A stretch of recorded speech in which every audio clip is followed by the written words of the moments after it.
चलिए, प्रस्तुत 9वां पद है।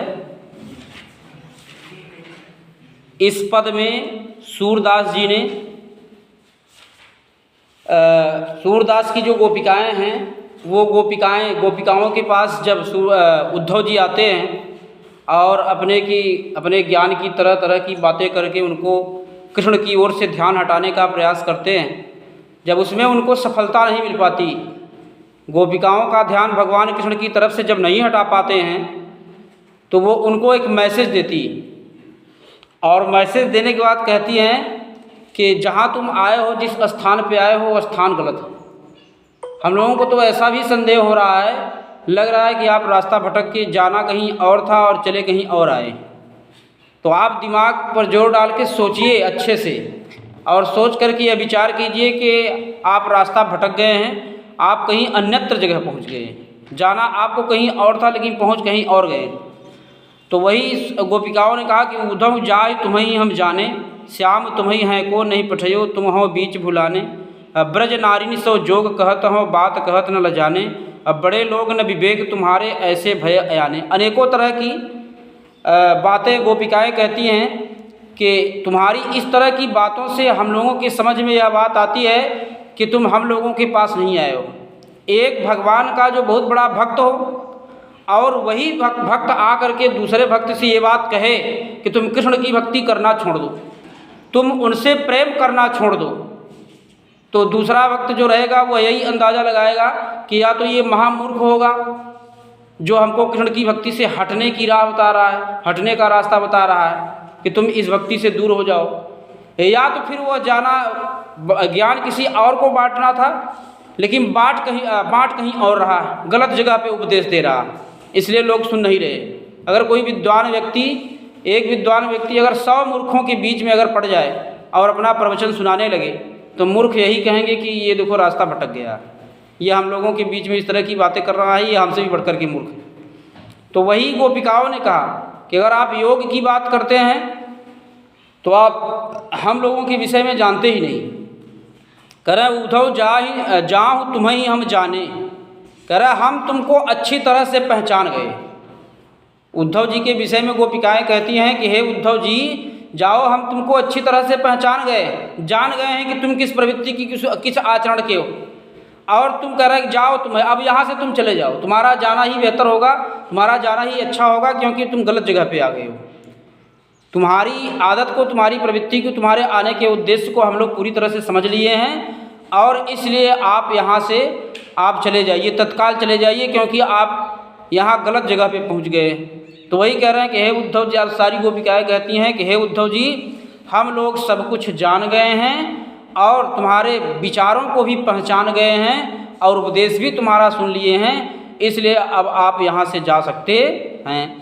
करे श्याम तुम्हें है को नहीं पठयो, करे है माने तुझको, करे तुमको, करे आपको, नहीं माने नहीं, पठयो मैंने भेजा, करे कन्हैया ने तुमको यहाँ नहीं भेजा। श्याम माने कन्हैया या कृष्ण कहें, कुछ भी कह सकते हैं। करे कन्हैया ने तुमको यहाँ नहीं भेजा है, कहाँ? हम लोगों के पास।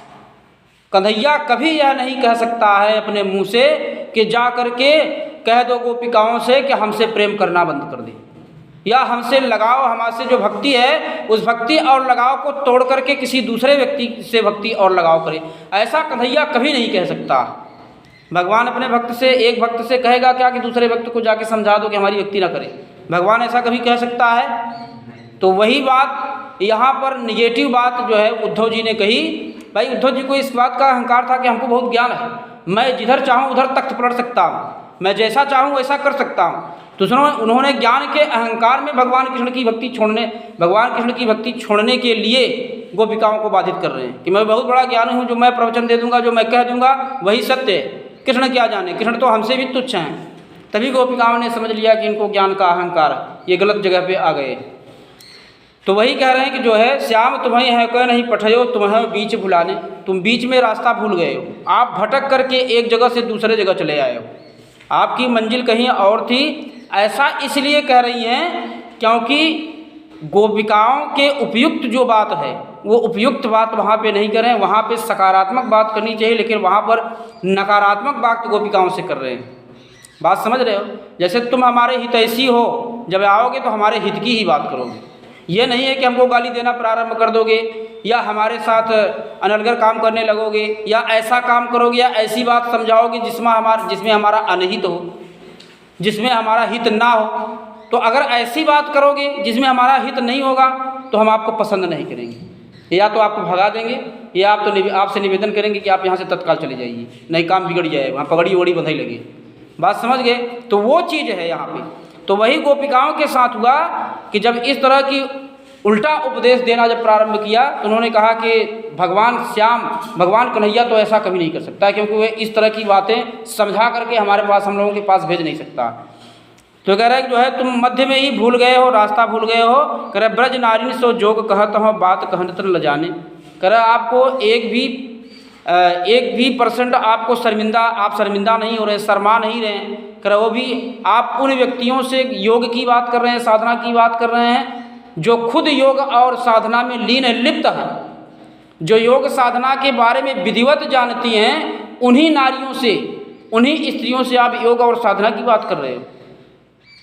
बात समझ? जो चीज़ हम जान रहे हैं और जो चीज़ हम जान रहे हैं उसी चीज़ को बतलाने का आप प्रयास कर रहे हो, और वो भी ज़बरदस्ती बतलाने का प्रयास कर रहे हो।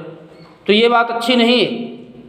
कह रहे ब्रज की नारियों से आप योग साधना की बात करते हो और उनसे योग साधना की बात करते हुए कि आपको शर्म नहीं आती है, क्योंकि आप अच्छी तरह से जानते हो कि हम एक ही भगवान के उपासक हैं और वो भगवान हमारा है कृष्ण। वो कृष्ण हमारा योगेश्वर है, हम लोग उसी को तन मन धन से पूजा करते हैं उसी की, और उसको मैं सब कुछ हम लोग मानते हैं।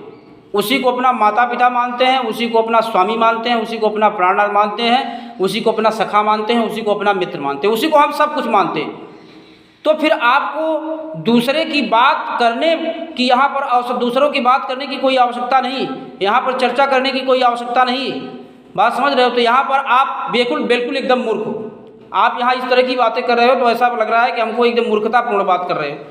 तो कह रहे ब्रज की नारियों से योग साधना की बात करना महामूर्खता है, क्योंकि हम योग साधना के बाद हम लोग खुद योग कर रहे हैं, तपस्या कर रहे हैं कृष्ण को पाने की, तो आप हमसे योग साधना की बात क्या कर रहे हो? जब मैं खुद उस रास्ते पे चल रही हूँ, आप अपनी आंखों से देख रहे हैं, तो फिर योग साधना की बात हमसे क्यों कर रहे हैं? तो योग साधना की बात अगर ब्रज की नारियों से कर रहे हैं, गोपिकाओं से कर रहे हैं, तो ये आपकी भूल है। फिर आगे कहते हैं कि बड़े लोग न विवेक तुम्हारे ऐसे भय अयाने। कह रहे अयाने माने अनजान व्यक्ति, कह रहे अयाने माने अनजान, कह रहे बड़े लोग न विवेक विवेक माने बुद्धि। कह रहे जो है बुद्धि तुम्हारी बड़ी प्रवृत्ति की दिखाई नहीं पड़ रही है, ऐसा लग नहीं रहा है कि आप बड़े बुद्धि वाले हो, बड़े विवेक वाले हो, अर्थात विद्वान हो। कुल लाइन के निष्कर्ष कह सकते हैं कि आप, ऐसा लगता नहीं है कि बहुत बड़े विद्वान हो, ऐसा लग रहा है कि आप सब कुछ जानते हुए भी मूर्ख बने हुए हैं। आप जान रहे हो, जानते सब कुछ हो, लेकिन मूर्खतापूर्ण हमसे बात कर रहे हो, यही बहुत बड़ी बात है। और हम लोगों को ऐसा मालूम पड़ रहा है कि आप एक सबसे बड़े मूर्ख व्यक्ति हो। तो वही कह रहे हैं कि जो है बड़े लोग न विवेक तुम्हारे ऐसे भय आने। इस तरह से तुम अनजान बने हुए हो, इस तरह से अनभिज्ञ बने हुए हैं, लग रहा है कि तुम्हारा बड़े विवेक और बुद्धिमान जैसा, बड़े बुद्धिमान और विद्वान जैसा विवेक तुम्हारा नहीं है, तुम्हारी बुद्धि नहीं। फिर कह रहे हैं हम सो कही अल्लई हम हसई के जिय गुण ले हूँ सयाने, अकह अबला कह दशा दिगंबर मस्ट करो पहचाने। कह रहा है हमसे जो कह दिया सो कह दिया, अब जा कर के किसी दूसरे व्यक्ति से ये बात मत कहिएगा, नहीं तो आपका इतना बुरा हाल होगा कि आप ज़िंदगी में आप सोच नहीं पाओगे। उन्होंने कहा कि जो योग साधना की बात हम लोगों से आपने की, हम लोग तो नारी, हम लोग तो गोपिकाएँ हैं, हम लोग ने तो बर्दाश्त कर लिया, लेकिन अगर किसी पुरुष से ये बात आप कहोगे कि भगवान कृष्ण की भक्ति छोड़ करके किसी दूसरे व्यक्ति की भक्ति कर लो, तो वहाँ पे आप हो सकता है कि आपके ऊपर लाठी डंडे भी पड़ सकते हैं। बात समझ गए? क्योंकि महिलाओं का हृदय बहुत कोमल होता है, इसलिए हम लोगों ने आपको माफ़ कर दिया, लेकिन अन्यत्र जगह कहीं आप ये बात कहोगे तो निश्चित है कि मारे जाओगे। तो वही कहा रहे हैं कि हम सो कहीं लई हम सही के, हमसे हम लोगों से तो आप कह दिए, हम लोग इसको बर्दाश्त कर लिए, सह लिए माने बर्दाश्त कर लिए, सह लिए, सहन कर लिए, झेल गए इसको हम लोग, लेकिन कोई दूसरा व्यक्ति नहीं झेल पाएगा।